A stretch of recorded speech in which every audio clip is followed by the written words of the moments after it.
प्यारे बेटियों नमस्कार। स्वागत है आपके अपने YouTube channel the education classes पर।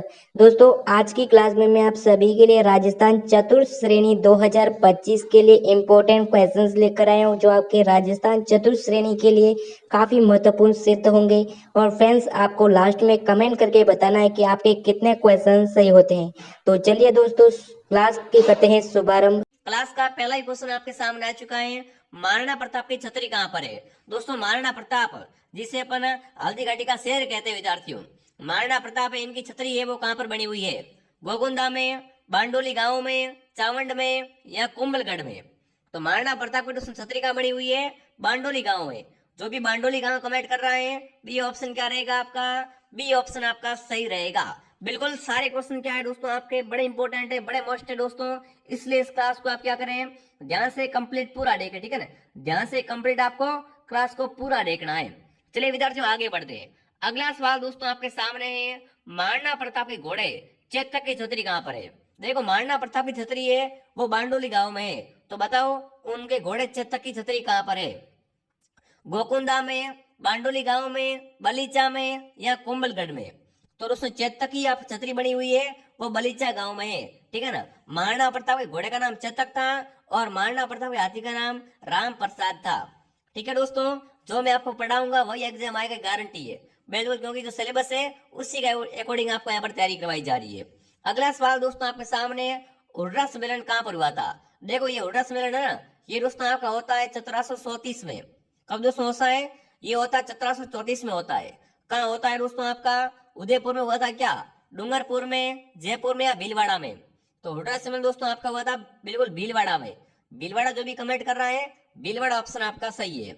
अगला सवाल दोस्तों आपके सामने पूछा है, हल्दीगढ़ युद्ध में महाराणा प्रताप की एकमात्र मुस्लिम सेनापति का नाम बताओ।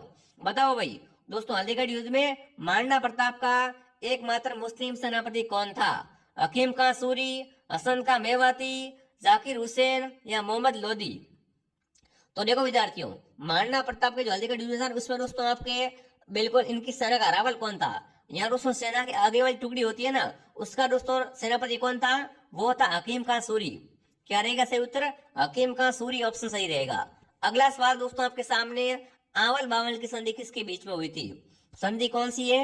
आवल बावल की संधि राणा कुंभा और राव मालदेव के बीच में, कुंभा और राव जोधा के बीच में, राणा सांगा और मालदेव के बीच में या सांगा और राव जोधा के बीच में?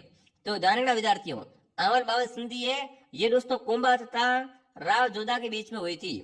जो भी ऑप्शन बी कमेंट कर रहा है, बी ऑप्शन आपका सही है, ठीक है विद्यार्थियों।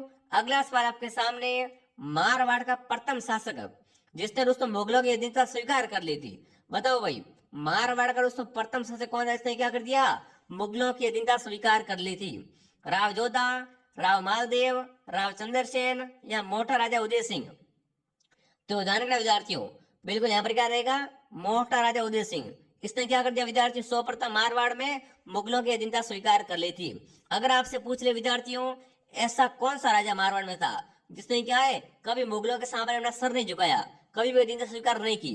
तो वो आपका राव चंद्रसेन था, ठीक है। ये भी आपको साथ में ध्यान रखना है, इसे मारवाड़ का प्रताप कहते हैं। अगला सवाल दोस्तों आपके सामने पूछा है कि गौरी सिंह हरिचंद ओझा ने कान का कच्चा किससे कहा है? फटाफट कमेंट करेंगे साथियों। गौरी सिंह ओझा ने कान का कच्चा किससे कहा है? दुर्गादास राठौड़ को, अजीत सिंह को, मालदेव को या कर्नल जेम्स टोड को? तो यहाँ पर क्या रहेगा आपका? अजीत सिंह ऑप्शन आपका सही रहेगा। कौन सा ऑप्शन सही है दोस्तों? अजीत सिंह को। अगला सवाल दोस्तों आपसे पूछा, खेजड़ी आंदोलन, खेजड़ी दोस्तों आंदोलन है वो बिल्कुल कब हुआ था आपका? आपको पता अमृत देवी वाला कहाँ पर हुआ था दोस्तों? जोधपुर के खेजड़ी गांव में। और ये दोस्तों कब होता है वो आपको बताना है। फटाफट कमेंट करेंगे साथियों, खेजड़ी आंदोलन हुआ था वो कब हुआ था? फटाफट एक बार कमेंट करें सभी साथी, फटाफट कमेंट करेंगे साथियों। तो ये कब हुआ था आपका? 12 सितंबर, ठीक है ना। 12 सितंबर दोस्तों आपका 1730 में हुआ था। भूलना मत, काफी अच्छा सवाल है। अगला प्रश्न आपके सामने, बैली कृष्ण रुक्मणी ग्रंथ है ये किसका ग्रंथ है? बताओ भाई, कौन सा दोस्तों ग्रंथ है बैली कृष्ण रुक्मणी? ग्रंथ की रचना किसने की? पृथ्वीराज चौहान ने, पृथ्वीराज राठौड़ ने, राय सिंह ने या मुंशी देवी प्रसाद ने? फटाफट कमेंट करो भाई। बैली कृष्ण रुक्मणी ग्रंथ है दोस्तों, ये ग्रंथ किसने लिखा है वो आपको बताना है। तो बिल्कुल यहाँ पर बी ऑप्शन क्या रहेगा आपका, सही रहेगा। ठीक है, अगला सवाल आपके सामने, गढ़ बीटली दुर्ग किसे कहते हैं? गढ़ बीटली दुर्ग है वो कौन सा दुर्ग कहलाता है? तारागढ़ दुर्ग, लोहागढ़, जूनागढ़ या भटनेर? तो तारागढ़ दुर्ग आपका अजमेर में दोस्तों, कहां पर है? अजमेर में। ठीक है, लोहागढ़ भरतपुर में, जूनागढ़ बीकानेर में, भटनेर हनुमानगढ़ में। ठीक है, पर गढ़ बीटली है वो तारागढ़ दुर्ग को कहते हैं। किसे कहते हैं? तारागढ़ दुर्ग को कहा जाता है। अगला बताओ, राजस्थान के एकीकरण में कितना समय लगा? आपको पता है दोस्तों, एकीकरण है वो 7 चरणों में, राजस्थान का एकीकरण है वो 7 चरणों में पूरा हुआ है। तो टोटल इसमें टाइम है वो कितना लगा है वो आपको बताना है। राजस्थान के एकीकरण में दोस्तों कुल कितना समय लगा, अगर आपसे पूछ ले एग्जाम में तो कितना समय लगा दोस्तों? बिल्कुल 8 वर्ष का समय। 8 वर्ष 7 महीने 14 दिन। बोलना मत, बहुत अच्छा प्रश्न है, बी ऑप्शन आपका सही है। ठीक है, आगे बढ़ते हैं। राजस्थान की प्रथम महिला मंत्री कौन थी? राजस्थान की प्रथम महिला मंत्री बनी थी वो कौन थी? गायत्री देवी, कमला बेनीवाल, यशोदा देवी या सुमित्रा सिंह? तो यहाँ पर रहेगा कमला बेनीवाल। ये क्या है दोस्तों? राजस्थान की प्रथम महिला मंत्री थी। अगला सवाल दोस्तों आपके सामने, तराइन का दूसरा युद्ध कब हुआ? तराइन का द्वितीय युद्ध हुआ था वो कब हुआ था? बहुत इजी क्वेश्चन है। 1191, 1192, 1193 या 1194? फटाफट कमेंट में छापो भाई। तराइन का प्रथम युद्ध कब होता है? 1191 में, और दूसरा कब होता है? 1192 में। तो बी ऑप्शन क्या हो जाएगा यहाँ पर आपका? बी ऑप्शन बताने वाले सभी के सभी क्या होते हैं? सही होते हैं। अगला सवाल दोस्तों आपके सामने पूछा है, श्रीमल मिशन द्वारा लिखित वंश भास्कर ग्रंथ को पूर्ण किसने किया? फटाफट कमेंट करो भाई। वंश भास्कर किसकी दोस्तों का ग्रंथ है? वो है श्रीमल मिशन का, और इन्होंने इसको पूरा नहीं लिखा था, इसको पूर्ण है वो किसने किया है वो आपको बताना है। सोमराज ने दोस्तों, पृथ्वीराज राठौड़ ने, मुरारी दान ने या जानक भट्ट ने? तो दोस्तों सूर्यमल का ग्रंथ है आपका वंश भास्कर, इसको दोस्तों पूर्ण किसने किया है? मुरारी दान ने। सी ऑप्शन आपका सही है। लीजिए अगला सवाल दोस्तों, कवि बांधव की उपाधि किससे प्रदान की गई? कवि बांधव की उपाधि है वो किसने धारण की थी दोस्तों? विग्रहराज चतुर्थ ने, पृथ्वीराज चौहान ने, अमेरदेव चौहान ने या वासुदेव चौहान ने? कवि बांधव की उपाधि दोस्तों है ना वो किससे धारण की थी दोस्तों? तो वो बिल्कुल आपके विग्रहराज ने धारण की थी दोस्तों, विग्रहराज चतुर्थ ने धारण की थी। ठीक है, कवि बांधव की उपाधि। अगला बताओ, रणथंभौर में चौहान वंश की स्थापना किसने की? रणथंभौर में चौहान वंश की स्थापना करने वाला कौन था?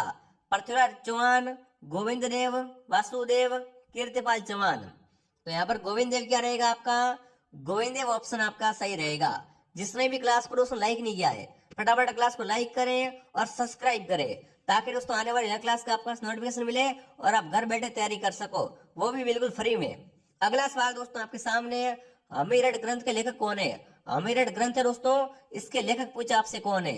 जयानक, चंद्रबरदाई, सारंगधर या कवि चंद्रशेखर? फटाफट कमेंट करो भाई। अमीरठ है दोस्तों ग्रंथ है, अमीरठ के लेखक कौन है फटाफट कमेंट में बता देंगे विद्यार्थियों। अमीरठ के लेखक अगर आपसे पूछ ले विद्यार्थियों एग्जाम में, तो कौन सा दोस्तों ऑप्शन आपका सही रहेगा वो आपको बताना है। बिल्कुल आपका उत्तर यहाँ पर आ चुका है। ऐसे ही आप सभी साथी क्या करें, साथ में कमेंट करते रहे, ठीक है ना। तो दोस्तों अमीरठ ग्रंथ है वो किसका ग्रंथ है विद्यार्थियों? कवि चंद्रशेखर का है। चंद्रशेखर क्या रहेगा? सही उत्तर रहेगा। अगला सवाल आपके सामने, किसान आंदोलन का जनक किसे कहते हैं? राजस्थान में साथियों किसान आंदोलन का जनक है वो कौन कहलाता है? साधु सीताराम दास, अर्जुन लाल, विजय सिंह पथिक या जमनालाल बजाज? राजस्थान में दोस्तों किसान आंदोलन का जनक कौन कहलाता है? वो आपके बिल्कुल विजय सिंह। विजय सिंह, क्या बात है, क्या बात है। क्या रहेगा सही उत्तर? विजय सिंह पथिक ऑप्शन आपका सही रहेगा। ठीक है, अगला बताओ चलो। माई बजाज सागर बांध किस जिले में है? डूंगरपुर, बांसवाड़ा, उदयपुर, नागौर? तो देखो जो माई बजाज सागर बांध है वो आपका बांसवाड़ा में। माई बजाज सागर बांध किस जिले में विद्यार्थियों? ये आपके बांसवाड़ा जिले में है। ठीक है ना। अगला प्रश्न आपके सामने है दोस्तों, जैसलमेर की पाकिस्तान के साथ लगने वाली सीमा की लंबाई है। अब बताओ मुझे, जैसलमेर की कितनी सीमा है पाकिस्तान के साथ लगती है? 169 किलोमीटर, 224 किलोमीटर, 464 किलोमीटर या 89 किलोमीटर? तो देखो विद्यार्थियों, जैसलमेर की 464, जैसलमेर की 464 किलोमीटर सीमा क्या है? पाकिस्तान से लगती है, जिसे अपन क्या बोलते हैं दोस्तों? अब देखो, राजस्थान की जो सीमा लगती है पाकिस्तान से, उसे अपन कहते हैं रेड पी रेखा। ठीक है, और पाकिस्तान में कितनी दोस्तों इसकी लंबाई है? वो है 464 किलोमीटर। ठीक है, बहुत अच्छा सवाल है। अगला बताओ भाई, नाग पंचमी का त्योहार है वो कौन से महीने में आता है? बताओ, नाग पंचमी का त्योहार कौन से महीने में आता है? श्रावण, भाद्रपद, चैत्र या कार्तिक? तो नाग पंचमी आती है श्रावण में। नाग पंचमी कब आती है दोस्तों? श्रावण में आती है। फतेह सागर झील किस जिले में दोस्तों? फतेह सागर झील है वो कहाँ पर है दोस्तों? अजमेर, भरतपुर, नागौर या उदयपुर? फतेह सागर झील, पिचोला झील विद्यार्थियों, ये सारी जिले कहाँ पर हैं? बिल्कुल लेक सिटी में, राजस्थान की लेक सिटी, राजस्थान की झीलों की नगरी उदयपुर में। उदयपुर में क्या है आपकी? फतेह सागर झील है विद्यार्थियों। अगला सवाल आपके सामने, मिर्जा राजा जय सिंह को है ना, मिर्जा राजा का खिताब किसने दिया? बताओ भाई, जय सिंह को दोस्तों बता रहा है मिर्जा का खिताब किसने दिया था? अकबर ने, शाहजहां ने, जहांगीर ने या बाबर ने? तो बिल्कुल शाहजहां क्या रहेगा? शाहजहां ऑप्शन आपका सही रहेगा। अगला सवाल आपके सामने पूछा है, एक लिंग जी के मंदिर का निर्माण किसने करवाया? पहली बात तो ये बताओ, और बताओ एक लिंग जी मंदिर है कहाँ पर? फटाफट कमेंट में छाओ भाई, एक लिंग जी मंदिर बिल्कुल कहाँ पर है? एक लिंग जी दोस्तों कौन है आपके? मेवाड़ के आराध्य देवता है। मेवाड़ के क्या है आपके? आराध्य देवता। और इनका दोस्तों मंदिर कहाँ बना हुआ है? उदयपुर में।